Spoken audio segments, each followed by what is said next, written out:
Shalom bien-aimés, tous nous avions peur de la mort, ce qui est d'ailleurs normal.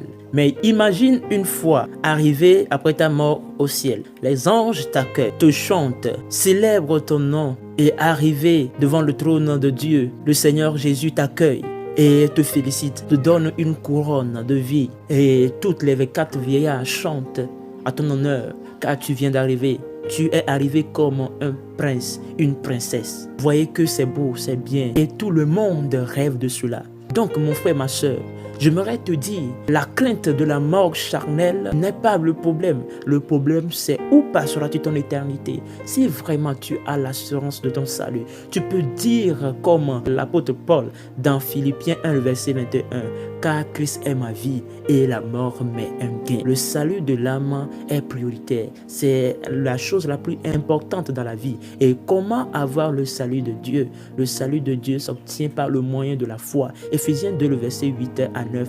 Car ce n'est pas par les œuvres que vous êtes sauvés, c'est par le moyen de la foi que nous sommes sauvés. Et cela ne vient pas de nous, mais c'est un don de Dieu. Et pour que personne ne se glorifie, cette foi par laquelle nous allons être sauvés, comment obtenir cette foi? La Bible nous dit dans Romains 10, le verset 17, la foi vient de ce qu'on entend et ce qu'on entend vient de la parole de Christ. La Bible n'a pas dit la foi vient de ce qu'on lit. La foi vient de ce qu'on médite. La foi vient des miracles. La foi vient des visions. La foi vient de quelque chose à part et la foi vient de ce qu'on entend. Il faut que quelqu'un te prêche comme Corneille a vu au 9e heure dans sa vision. L'ange lui dit d'envoyer quelqu'un à Joppé, d'aller appeler Pierre et Pierre va lui dire certaines choses qu'il va écouter et avoir le salut. On écoute et on est sauvé car nous sommes morts spirituellement. Nous sommes des ossements desséchés spirituellement comme Ézéchiel dans Ézéchiel 37. Et Dieu a dit à Ézéchiel de prophétiser sur les ossements qui sont desséchés dans la vallée.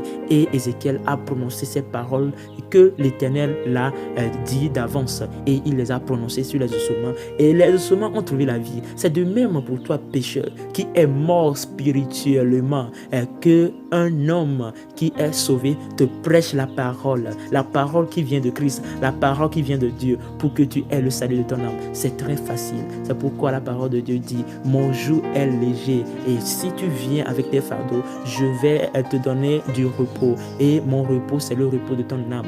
Dans Matthieu 11, le verset 28 à 30. Que le Seigneur vous bénisse. Shalom. Abonnez-vous et partagez la vidéo si vous aimez. Shalom.